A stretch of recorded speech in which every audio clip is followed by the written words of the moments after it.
ओम श्री गणेशाय नमः। ओम गं गुरुवे नमः। ओम नमः शिवाय। शिवजी सदा सहाय। रुद्र संहिता अध्याय 8। ब्रह्मा और विष्णु को भगवान शिव के शब्दमय शरीर का दर्शन। ब्रह्मा जी कहते हैं, मुनिश्रेष्ठ नारद, इस प्रकार हम दोनों देवता गर्व रहित हो निरंतर प्रणाम करते रहे। हम दोनों के मन में एक ही अभिलाषा थी कि इस ज्योतिर्लिंग के रूप में प्रकट हुए परमेश्वर प्रत्यक्ष दर्शन दें। भगवान शंकर दीनों के प्रतिपालक, अहंकारियों का गर्व चूर्ण करने वाले तथा सबके अविनाशी प्रभु हैं। वे हम दोनों पर दयालु हो गए। उस समय वहाँ उन सुरश्रेष्ठ से ओम ओम ऐसा शब्द रूप नाद प्रकट हुआ जो स्पष्ट रूप से सुनाई देता था। वह नाद प्लुत स्वर में अभिव्यक्त हुआ था। जोर से प्रकट होने वाले उस शब्द के विषय में यह क्या है ऐसा सोचते हुए समस्त देवताओं के आराध्य भगवान विष्णु मेरे साथ संतुष्ट चित्त से खड़े रहे। वे सर्वथा वैर भाव से रहित थे। उन्होंने लिंग के दक्षिण भाग में सनातन आदिवर्ण आकार का दर्शन किया, उत्तर भाग में उकार का, मध्य भाग में मकार का और अंत में ओम इस नाद का साक्षात दर्शन एवं अनुभव किया। दक्षिण भाग में प्रकट हुए आदिवर्ण आकार को सूर्यमंडल के समान तेजोमय देखकर जब उन्होंने उत्तर भाग में दृष्टिपात किया तब वहाँ उकार वर्ण अग्नि के समान दीप्तिशाली दिखाई दिया। मुनिश्रेष्ठ, इसी तरह उन्होंने मध्य भाग में मकार को चंद्रमंडल के समान उज्ज्वल कांति से प्रकाशमान देखा। तदंतर जब उसके ऊपर दृष्टि डाली तब शुद्ध स्फटिक मणि के समान निर्मल प्रभा से युक्त, तुर्यातीत, अमल, निष्कल, निरुपद्रव, निर्द्वंद्व, अद्वितीय, शून्य में, बाह्य और अभ्यंतर के भेद से रहित, बाह्यांतर भेद से युक्त, जगत के भीतर और बाहर स्वयं ही स्थित, आदि, मध्य और अंत से रहित, आनंद के आदिकरण तथा सबके परमाश्रय, सत्य, आनंद एवं अमृत स्वरूप परब्रह्म का साक्षात्कार किया। उस समय श्रीहरि यह सोचने लगे कि यह अग्निस्तंभ कहाँ से प्रकट हुआ है। हम दोनों उसकी परीक्षा करने लगे। मैं उस अनुपम अनल स्तंभ के नीचे जाऊंगा, ऐसा विचार करते हुए श्रीहरि ने वेद और शब्द दोनों के आवेश से युक्त विश्वात्मा शिव का चिंतन किया। तब वहाँ एक ऋषि प्रकट हुए जो ऋषि समूह के परम सारूप माने जाते हैं। उन्हीं ऋषि के द्वारा परमेश्वर श्री विष्णु ने जाना कि इस शब्द ब्रह्ममय शरीर वाले परम लिंग के रूप में साक्षात परब्रह्म स्वरूप महादेव जी ही यहाँ प्रकट हुए हैं। ये चिंता रहित रुद्र हैं। जहाँ जाकर मन सहित वाणी उसे प्राप्त किए बिना ही लौट आती है, उस परब्रह्म परमात्मा शिव का वाचक एकाक्षर प्रणव ही है। वे इसके वाचार्थ रूप हैं। वह परम कारण, ऋतु, सत्य, आनंद एवं अमृत स्वरूप परात्पर परब्रह्म एकाक्षर का वाच्य है। प्रणव के एक अक्षर अकार से जगत के बीजभूत अंड जन्मा भगवान ब्रह्म का बोध होता है।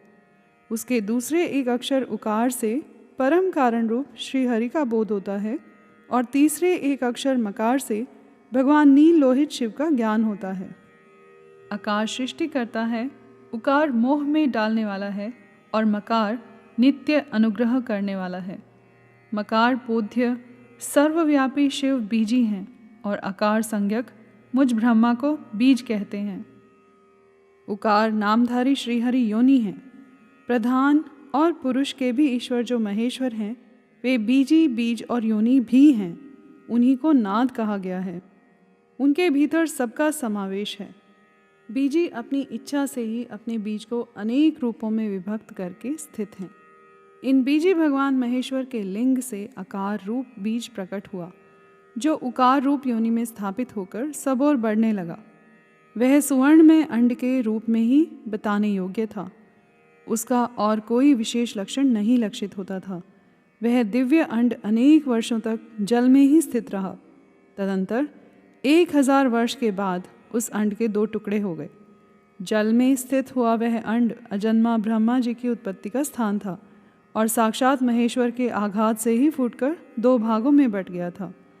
उस अवस्था में उसका ऊपर स्थित हुआ सुवर्णमय कपाल बड़ी शोभा पाने लगा। वहीं द्युलोक के रूप में प्रकट हुआ तथा जो उसका दूसरा नीचे वाला कपाल था वही यह 5 लक्षणों से युक्त पृथ्वी है। उस अंड से चतुर्मुख ब्रह्मा उत्पन्न हुए, जिनकी क संज्ञा है। वे समस्त लोकों के सृष्टा हैं। इस प्रकार वे भगवान महेश्वर ही अ, उ और म इन त्रिविध रूपों में वर्णित हुए हैं। इसी अभिप्राय से उन ज्योतिर्लिंग स्वरूप सदाशिव ने ओम ओम ऐसा कहा। यह बात यजुर्वेद के श्रेष्ठ मंत्र कहते हैं। यजुर्वेद के श्रेष्ठ मंत्रों का यह कथन सुनकर ऋचाओं और साम मंत्रों ने भी हमसे आदरपूर्वक कहा, हे हरे, हे ब्राह्मण, यह बात ऐसी ही है। इस तरह देवेश्वर शिव को जानकर श्री हरि ने शक्ति संभूत मंत्रों द्वारा उत्तम एवं महान अभ्युदय से शोभित होने वाले उन महेश्वर देव का स्तवन किया। इसी बीच में मेरे साथ विश्वपालक भगवान विष्णु ने एक और भी अद्भुत एवं सुंदर रूप देखा। मुने, वह रूप 5 मुखों और 10 भुजाओं से अलंकृत था। उसकी कांति कर्पूर के समान गौर थी। वह नाना प्रकार की छटाओं से छविमान और भांति भांति के आभूषणों से विभूषित था। उस परम उदार महाप्राक्रमी और महापुरुष के लक्षणों से संपन्न अत्यंत उत्कृष्ट रूप का दर्शन करके मैं और श्रीहरि दोनों कृतार्थ हो गए। तत्पश्चात परमेश्वर भगवान महेश प्रसन्न हो अपने दिव्य शब्दमय रूप को प्रकट करके हंसते हुए खड़े हो गए। आकार उनका मस्तक और आकार ललाट है। इकार दाहिना और ईकार बायां नेत्र है। उकार को उनका दाहिना और उकार को बायां कान बताया जाता है। ऋकार उन परमेश्वर का दायां कपोल है और रीकार बायां। लृ और लृ ये उनकी नासिका के दोनों छिद्र हैं। एकार उन सर्वव्यापी प्रभु का ऊपरी ओष्ठ है और एकार अधर। औकार तथा औकार ये दोनों क्रमशः उनकी ऊपर और नीचे की 2 दंत पंक्तियां हैं। अंग और अह उन देवादिदेव शूलधारी शिव के दोनों तालु हैं। क आदि 5 अक्षर उनके दाहिने 5 हाथ हैं और च आदि 5 अक्षर बाएं 5 हाथ। ट आदि और त आदि 5 अक्षर उनके पैर हैं। पकार पेट है। फकार को दाहिना पार्श्व बताया जाता है और बकार को बायां पार्श्व। भकार को कंधा कहते हैं। मकार उन योगी महादेव शंभु का हृदय है। य से लेकर स तक 7 अक्षर सर्वव्यापी शिव के शब्दमय शरीर की 7 धातुएं हैं। हकार उनकी नाभि है और क्षकार को मेढ्र यानी मुतेंद्रिय कहा गया है। इस प्रकार निर्गुण एवं गुण स्वरूप परमात्मा के शब्दमय रूप को भगवती उमा के साथ देखकर मैं और श्री हरि दोनों कृतार्थ हो गए। इस तरह शब्द ब्रह्ममय शरीरधारी महेश्वर शिव का दर्शन पाकर मेरे साथ श्री हरि ने उन्हें प्रणाम किया और पुनः ऊपर की ओर देखा।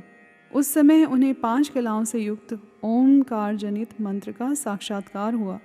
तत्पश्चात महादेव जी का ओम तत्वमसि यह महावाक्य दृष्टिगोचर हुआ, जो परम उत्तम मंत्र रूप है तथा शुद्ध स्फटिक के समान निर्मल है।